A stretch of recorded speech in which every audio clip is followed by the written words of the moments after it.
Thank you very much, Will. I'm pleased to have the opportunity to contribute to this project.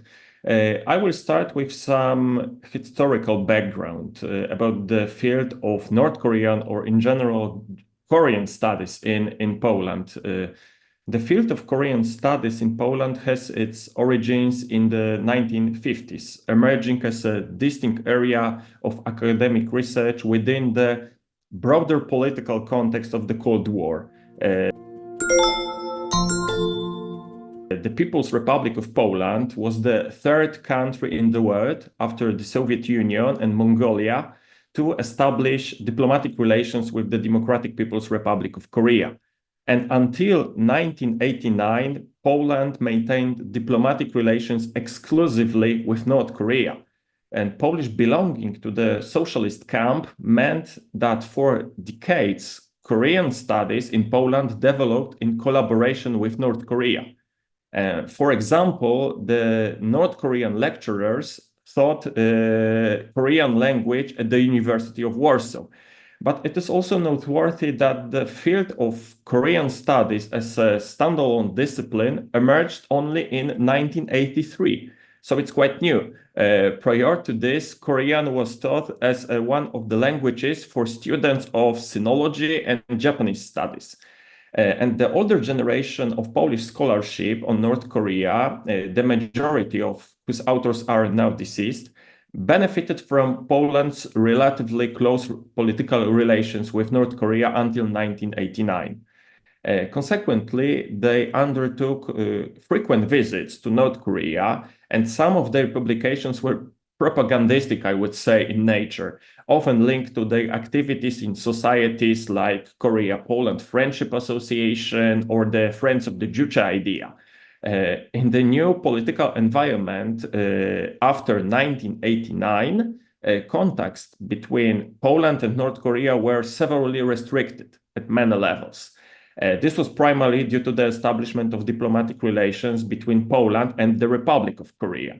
And this also had an impact on Korean studies in Poland, with North Korean lecturers being replaced by South Korean ones, and the Republic of Korea institutions providing significant support for the development of Korean studies in Poland. Nevertheless, the primary area of focus remains cultural and language-related studies.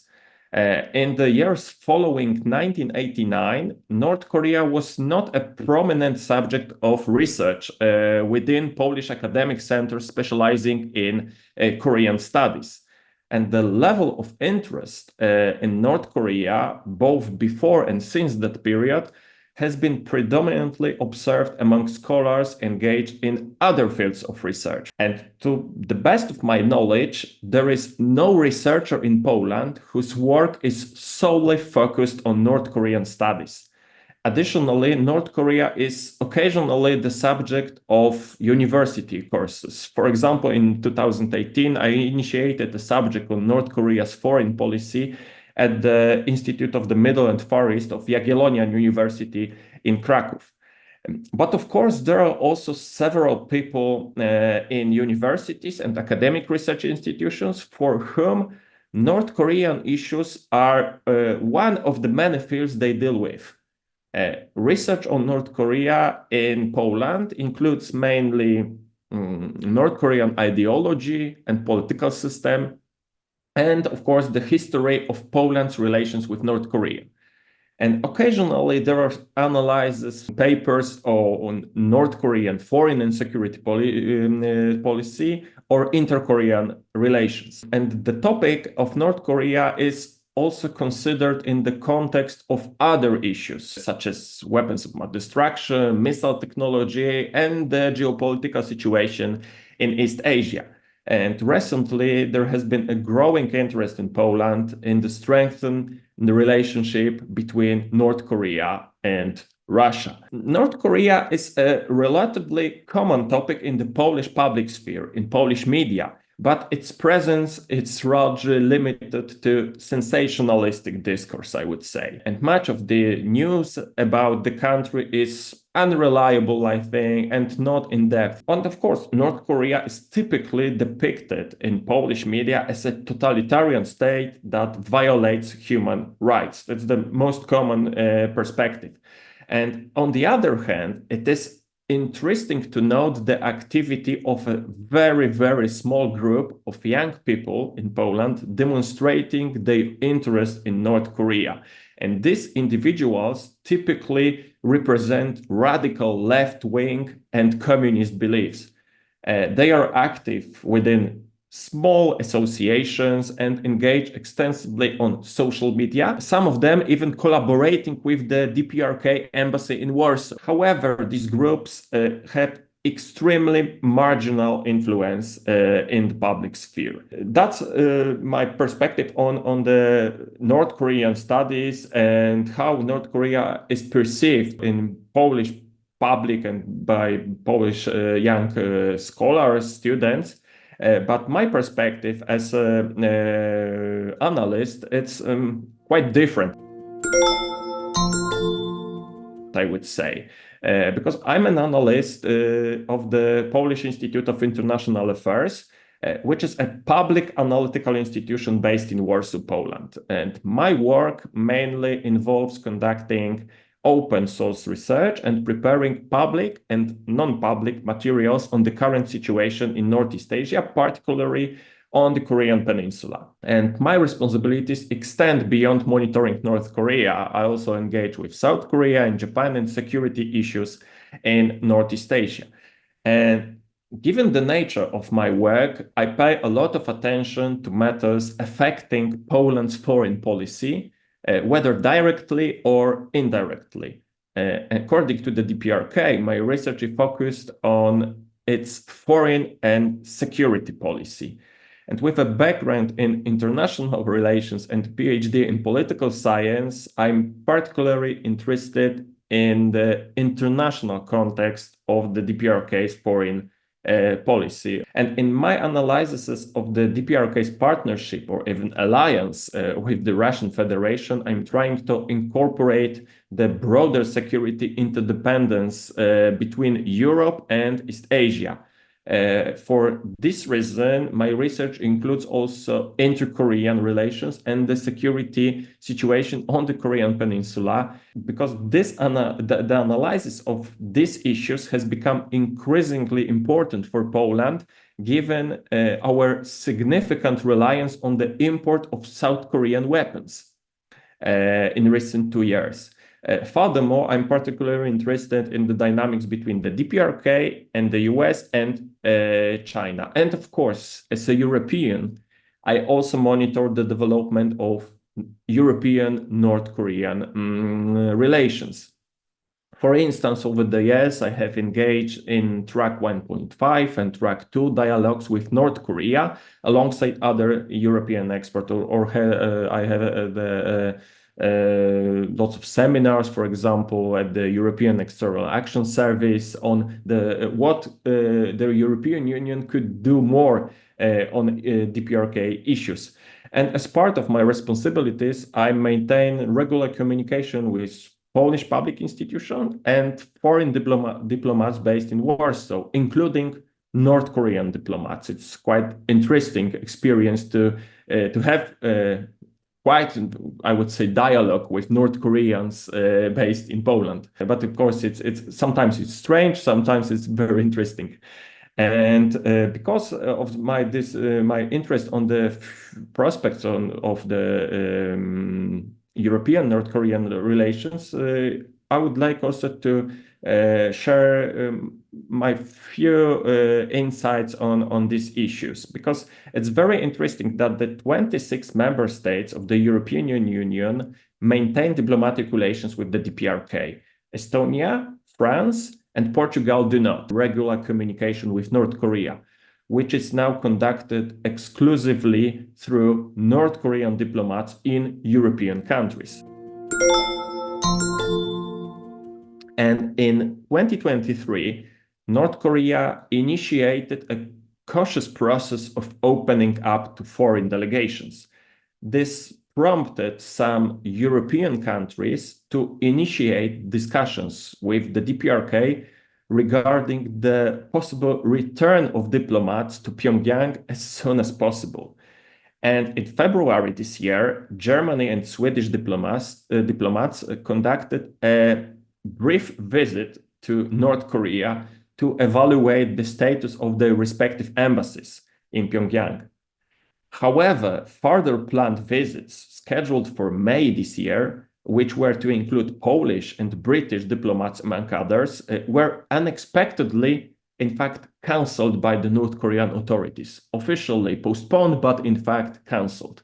And concurrently, the presence of North Korean diplomats in several European countries continues to reflect I would say, the prevailing state of imbalance in diplomatic relations. North Korean diplomats are here, for example, in Warsaw or in other European capitals, but there are no diplomatic presence of European countries in Pyongyang. It is possible that the DPRK is deliberately limiting its foreign contacts as a part of I would say, wider strategy of de-risking its diplomatic activity. Because despite years of efforts to foster closer ties with countries in Europe and beyond, in my opinion, North Korea has discovered that opening up carries more risks than benefits for the functioning of a totalitarian state. This also applies to inter-Korean relations. Furthermore, adopting a confrontational stance towards the South is an integral aspect of the strategy that the North Korea has pursued since the beginning of the pandemic. This strategy is designed to counter the influence of external factors, such as, for example, South Korean popular culture within the North Korean society. And the future of North Korean relations, European-North Korean relations, depends on, I think, only on the willingness of the North Korean authorities to maintain and develop them. For me, it seems unlikely that the DPRK would view European countries as a desirable guest in the current circumstances, unfortunately. And the potential benefits that the North Korean regime could derive from the presence of European diplomats need to be assessed realistically. Because if European diplomats eventually return to Pyongyang, it would be reasonable to consider how to proceed. One option would be, of course, to continue offering cultural cooperation and humanitarian and developmental aid, as has been the case in the past. This could involve the implementation of various smaller or bigger initiatives. However, it is unclear whether North Korea would benefit from such an approach. And the decision-making process within the regime is driven by its own interests rather than the needs of the people. So in the coming months, we will see whether North Korea will take steps to open up to the presence of European diplomats. If it becomes evident that North Korea is not prepared to accept diplomats from European countries, we may be faced with the difficult but perhaps necessary decision of not renewing diplomatic accreditation to North Korean diplomats in Europe, which would mean the expulsion of them from European countries on the basis of diplomatic reciprocity. That's my insights. I will stop here. Thank you, Dr.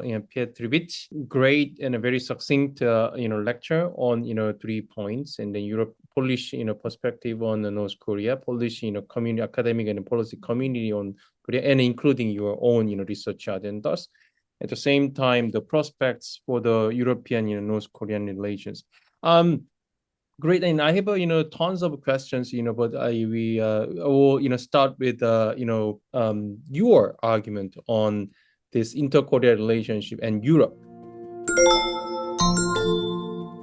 Do you see any interaction and then connection between Poland, South Korea arms deal, military cooperation, and Russia, North Korea arms deal in a military cooperation in last few years. Yes, there is a very important connection, I think, because, the whole agreements between South Korea and Poland in recent years is related, of course, to the Russian aggression of Ukraine, the Russian invasion of Ukraine. So it's quite natural that the foreign policy of Russia is very important for foreign policy of Poland. And we have the situation in which South Korea supports massively Ukraine, but without directly military support. Yes. So it's two different perspectives. And I think, I think that South Korea has certainly skillfully used the war in Ukraine as an opportunity to boost its arms exports. There are many signs that the consequences of Russia's aggression against Ukraine are far-reaching for NATO, including the countries on the alliance eastern flank, especially Poland. And this is prompting Poland to invest heavily in armament to deter possible Russian aggression against Europe in the coming years. So it is therefore likely that there will continue to be a strong interest in developing defense capabilities in Central and Eastern Europe, which could create opportunities to further contracts from South Korea. But I would say that the threats to European and Asian security from the North Korean-Russian alliance should prompt NATO to strengthen political and intelligence cooperation with Asian partners within the NATO AP4 or IP4 format. Russian-North Korean cooperation, for example, should be, in my opinion, a permanent topic in the political military dialogue between Poland and South Korea. So the connection is very obvious from our perspective, but I would say that it's if you are interested in deals on buying weapons, on establish the defense industry cooperation. It's not only about it's not a trade, for example, smartphones, or it's very close related to the security policy.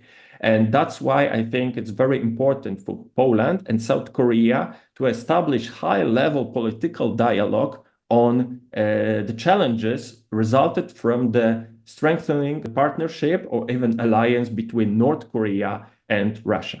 Good point, Dan. Thank you. Well, and then, yeah, I think totally agree with you. I think it's Poland and then South Korea. South Korea and Poland, they need to establish, high level, dialogue on this, more like very complex interaction between European, Ukraine theater and then, North Korea, Northeast Asian or, Indo-Pacific, theater, from the security point of view. I totally agree. Okay, thank you so much. Very informative and at the same time very logical answers to my question. Okay, thank you so much.